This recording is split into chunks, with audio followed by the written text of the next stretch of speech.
Baik, teman-teman semua, kami dari kelompok 6. Perkenalkan, nama saya Rosan Fikri dengan NIM B1 A1242447. Perkenalkan, nama saya Aldo Agustian dengan NIM B1 A1242448. Perkenalkan, nama saya M. Haikal Alfaribi dengan NIM B1 A1242377. Perkenalkan, nama saya Rona Meriditan dengan NIM B1 A1242271. Saya Rizka Dini dengan NIM B1 A1242265. Baik, teman-teman semua, kami dari kelompok 6 yang akan membahas tentang organisasi-organisasi yang berperan dalam pengembangan hukum lingkungan internasional. Organisasi yang pertama yang saya bahas adalah PBB atau Perserikatan Bangsa-Bangsa. PBB ini adalah organisasi antar pemerintah, intergovernmental organization, yang paling berpengaruh terhadap perkembangan hukum lingkungan internasional. PBB telah mensponsori beberapa program yang memiliki dampak yang sangat penting terhadap perkembangan hukum lingkungan internasional. Peran PBB dalam perkembangan hukum lingkungan internasional. Yang pertama, menjadi fasilitator, negosiasi, dan host perjanjian. PBB menyediakan platform untuk merundingkan dan mengadopsi perjanjian lingkungan multilateral. Contohnya seperti konferensi tingkat global Stockholm 1972 dan Rio 1992 yang memicu pembentukan banyak instrumen seperti UNFCCC dan CBD, serta menjadi tempat pembahasan perjanjian Paris dan protokol Montreal. PBB menyiapkan mandat, menyediakan sekretariat, dan menjadi tuan rumah COP. Yang kedua, pembentukan prinsip dan soft law. Lewat majelis umum, konferensi, dan deklarasi, PBB merumuskan prinsip-prinsip dasar yang menjadi rujukan hukum internasional. Precautionary Principle, Polluter Pays, Sustainable Development, dan Common but Differentiated Responsibilities. Prinsip-prinsip ini kemudian diadopsi atau dimasukkan ke treaty yang mengikat. Selanjutnya, institusi teknis dan ilmiah pendukung. Badan seperti UNEP, United Nations Environment Program, menyediakan analisis hukum, pedoman teknis, model teks perjanjian, dan dukungan kebijakan.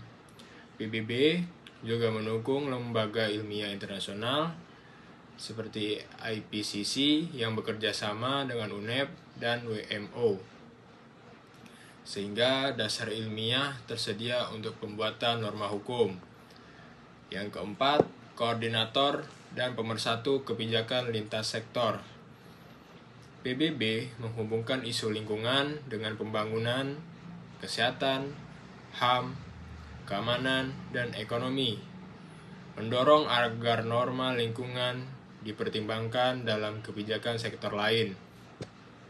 Dan yang terakhir, pembiayaan, transfer, teknologi, dan pembangunan kapasitas. PBB dan badan-badannya membantu negara berkembang mengakses mekanisme pembiayaan lingkungan, memberikan bantuan teknis, pelatihan, dan transfer teknologi untuk memenuhi kewajiban perjanjian internasional. Selanjutnya adalah pembahasan organisasi UNEP. Nah, di sini saya akan menjelaskan lembaga United Nations Environmental Program atau biasa disebut UNEP. Jadi, UNEP adalah badan khusus di bawah Perserikatan Bangsa-Bangsa yang fokus pada isu lingkungan global. UNEP dibentuk oleh Majelis Umum PBB pada 15 Desember 1972 melalui Resolusi 12997 bersamaan dengan pendirian Dana Lingkungan Hidup PBB. Nah, selanjutnya di sini ada tugas dan tanggung jawab UNEP. Nah, UNEP memiliki peran besar dalam menjaga lingkungan dunia.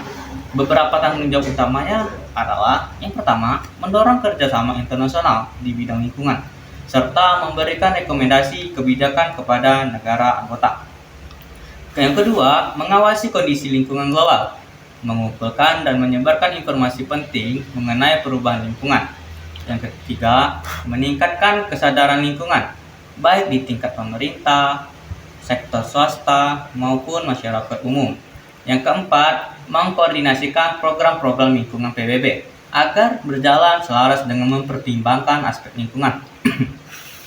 Yang kelima, memberikan bantuan kepada negara berkembang, terutama dalam menyusun dan menerapkan kebijakan lingkungan.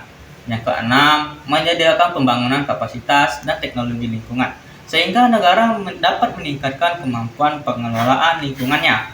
Yang ketujuh, mengembangkan hukum lingkungan internasional dan menyediakan tenaga ahli untuk membantu penerapannya. Nah, selanjutnya ada hasil utama program UNEP.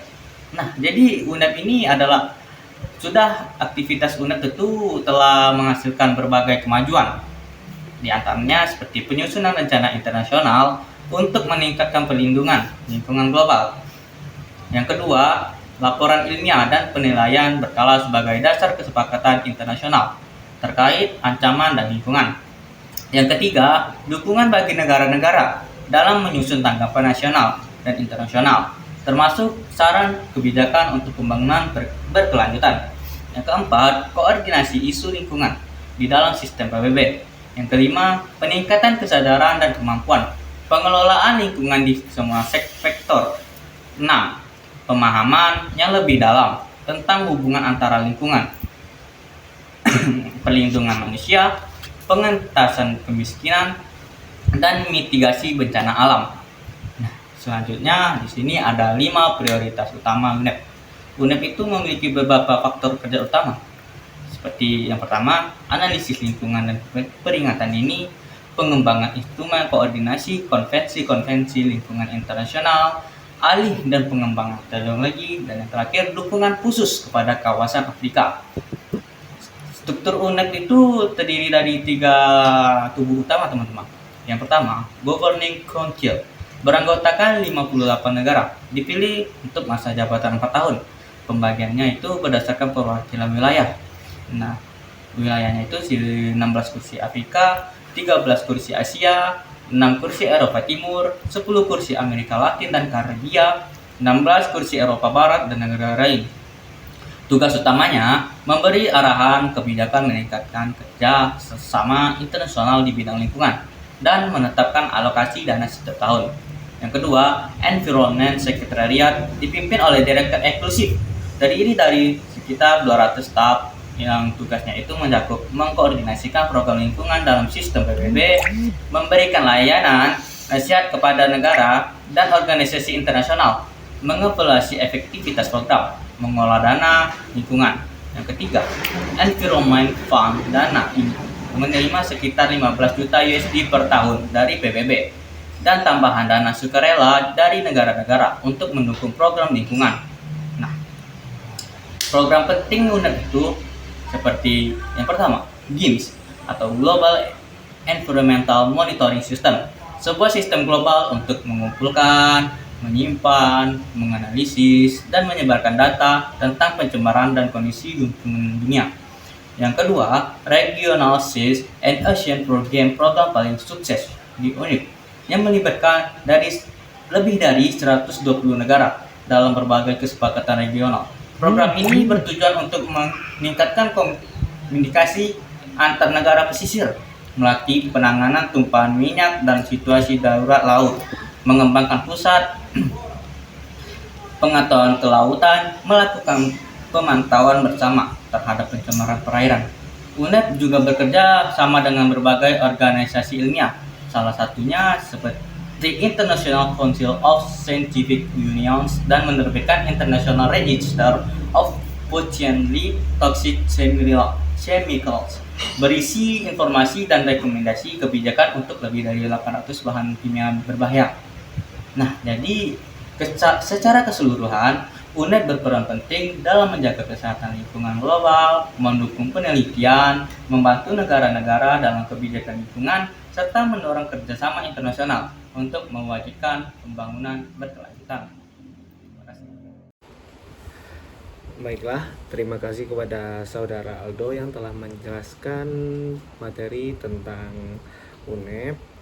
Nah, jadi saya akan menjelaskan tentang World Commission on Environment Development atau WCID atau Komisi Dunia untuk Lingkungan dan Pembangunan dibentuk oleh Majelis Umum PBB pada tahun 1983 untuk merumuskan strategi jangka panjang untuk mencapai pembangunan berkelanjutan di tahun 2000-an dan sesudahnya.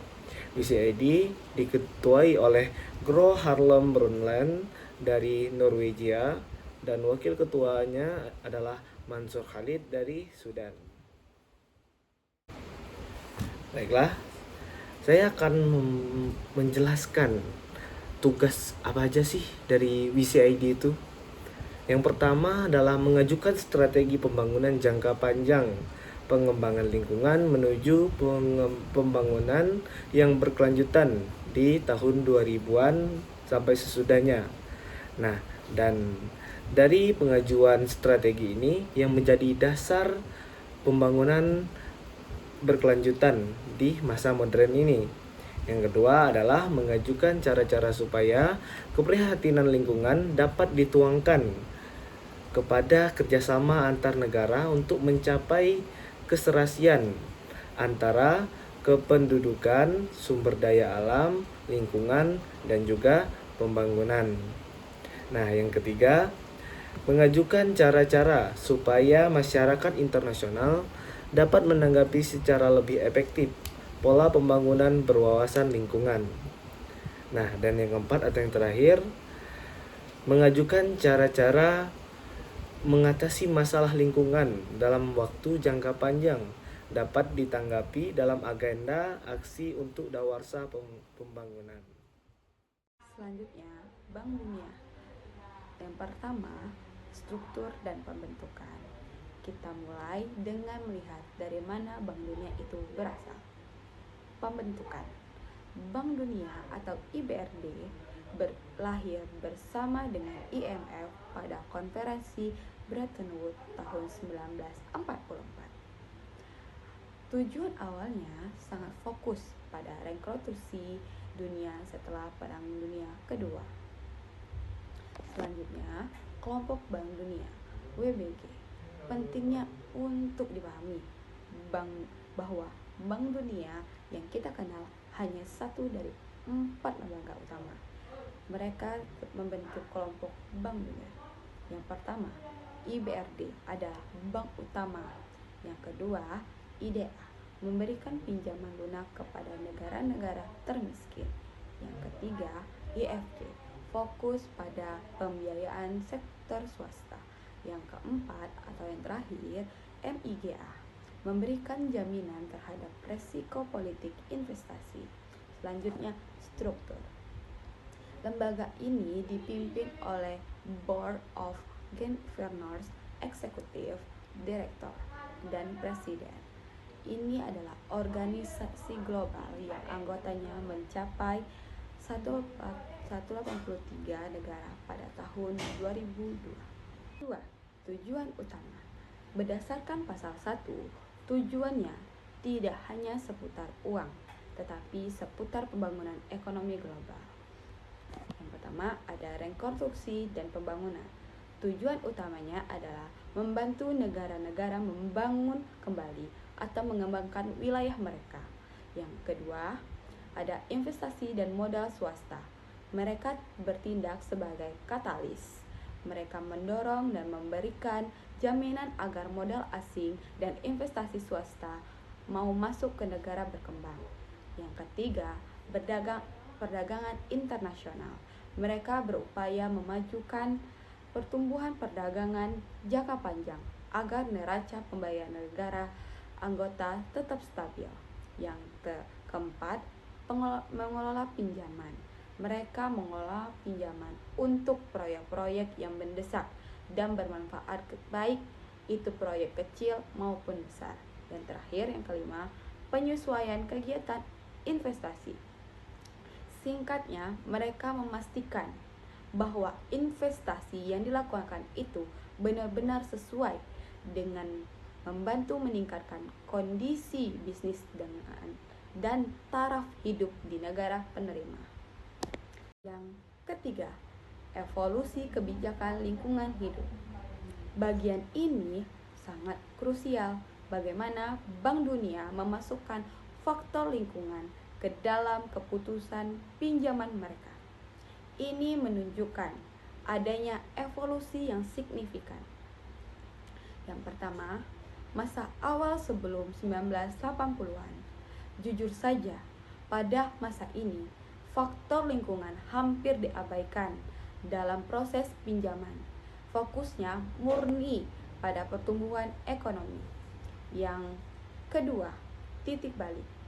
Pada tahun 1984 sampai 1987, perubahan mulai terlihat di tahun 1984 dengan dikeluarkannya kebijakan lingkungan pertama OMS 2,36.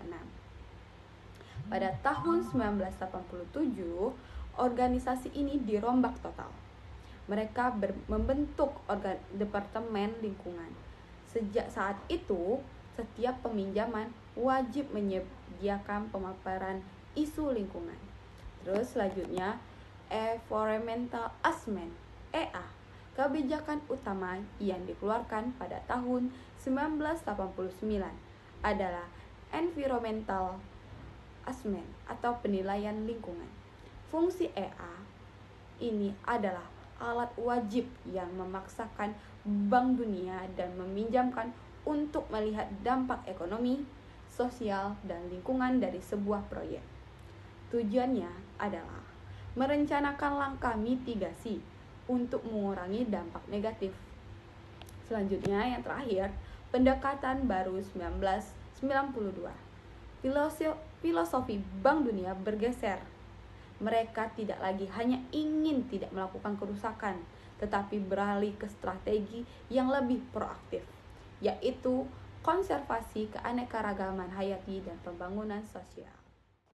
Yang keempat, kategori proyek lingkungan. EA membuat proses pinjaman lebih struktur. Bank Dunia membagi proyek menjadi 3 kategori berdasarkan tingkat risiko dan kerumitan dampak lingkungannya. Yang pertama, kategori A. Proyek dengan dampak paling signifikan dan kompleks. Misalnya, pembangunan bendungan besar, proyek infrastruktur yang besar. Proyek ini membutuhkan analisis yang paling mendalam dan ketat. Terus, yang kedua, kategori B. Proyek dengan dampak yang relatif sederhana dan mudah ditangani. Analisis lingkungan yang dibutuhkan juga sederhana. Yang terakhir, yang kategori C, proyek yang tidak memiliki dampak merugikan. Contohnya, bantuan, teknisi, pelatihan. Proyek ini tidak memerlukan analisis lingkungan mendalam. Perkategorian ini memastikan bahwa sumber daya dialokasikan untuk menganalisis proyek yang paling berisiko. Yang kelima, contoh kebijakan perlindungan lingkungan. Terakhir, selain kerangka EA, Bank Dunia juga memiliki kebijakan spesifik disebut dengan Operational Policies atau OP untuk melindungi isu-isu sensitif. Kebijakan ini mencakup berbagai isu penting yang harus dipatuhi oleh peminjam. Antara lain, yang pertama ada hak masyarakat adat atau pribumi, melindungi hak dan budaya komunitas lokal yang mungkin terkena dampak mereka atau dampak proyek mereka.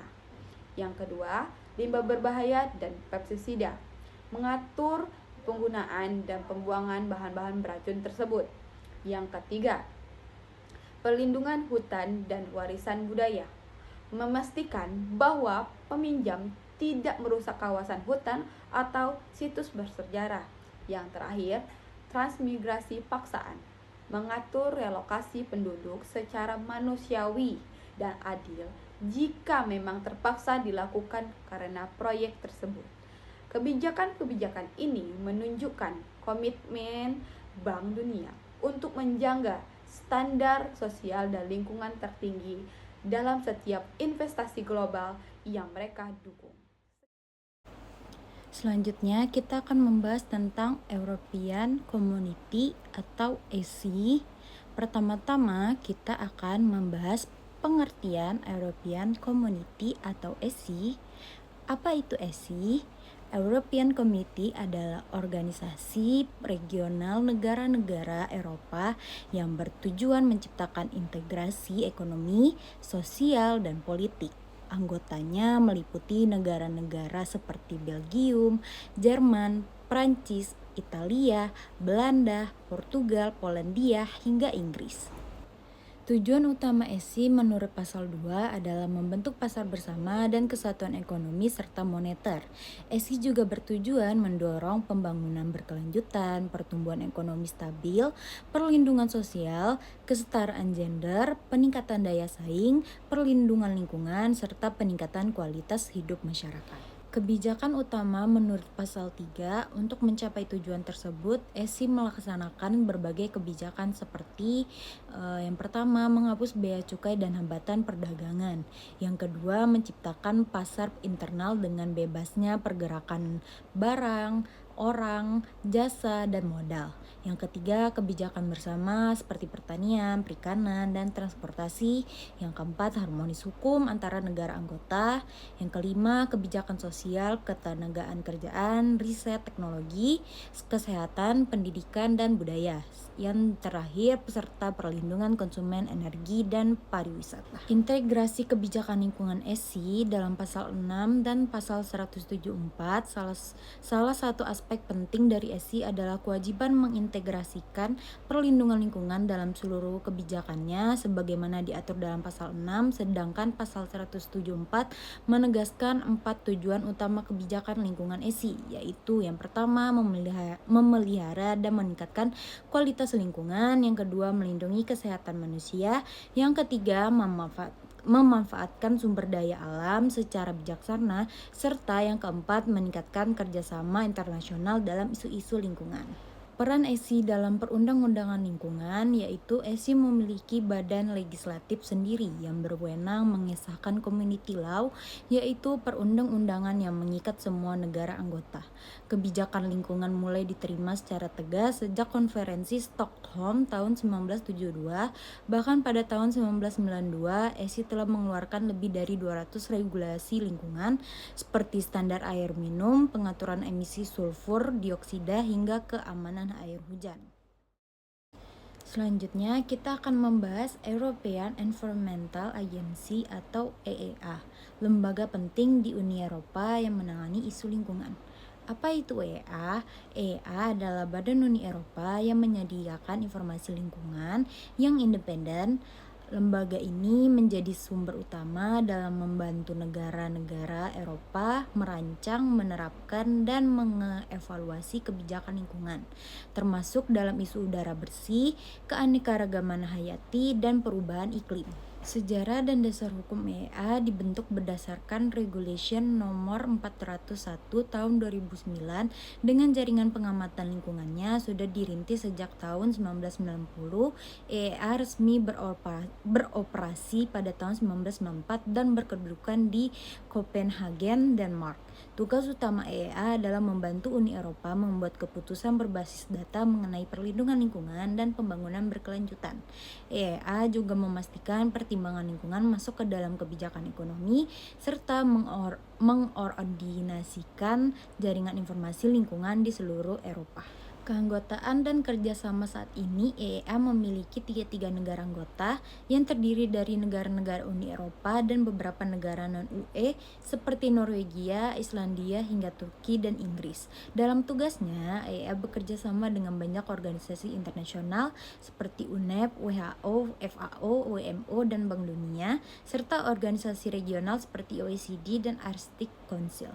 EEA menghasilkan berbagai laporan penting, misalnya tentang pencemaran udara, emisi kendaraan, dan kondisi ekosistem hutan di Eropa.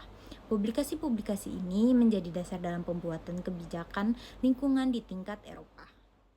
Demikianlah pemaparan kami kelompok 6 mengenai organisasi-organisasi yang berperan dalam pengembangan hukum lingkungan internasional. Kami berharap penjelasan ini dapat menambah wawasan dan kesadaran akan pentingnya peran organisasi internasional dalam menjaga masa depan lingkungan. Terima kasih telah menyimak. Kami akhiri. Wassalamualaikum warahmatullahi wabarakatuh. Selamat masuk.